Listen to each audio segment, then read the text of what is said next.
So very frankly, if you're just getting started, uh, even with a lot of experience in a different role, I don't think so you'll be able to close higher than whatever you have right now, because that Mm-hmm. compensation is already high as per the industry for a entry level product role. But Okay. having said that, maybe in one and a half year itself, you'll be in a position to spike up your numbers very differently. So the first job maybe they might try to match your existing salary, but after that maybe you can even get more than 50%.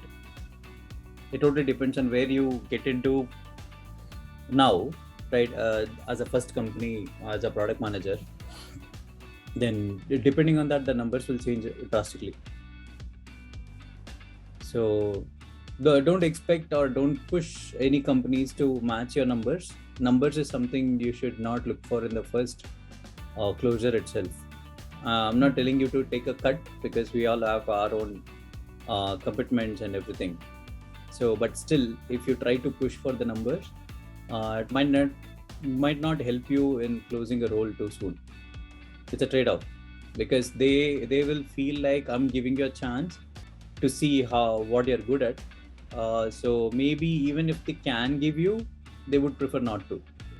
They'll they'll see or expect you to prove yourself and then get those numbers over time, and which is exactly what we also do as a company, even in Captain Fresh. If somebody is Okay. coming in with lesser experience than we expect them to, then we go with their usual numbers, and we tell them we have a appraisal cycle and we'll definitely see and match the industry standards as soon as possible. And we still do. Some of them they can't match it, because expectation won't really match. They think they are doing something which is good enough.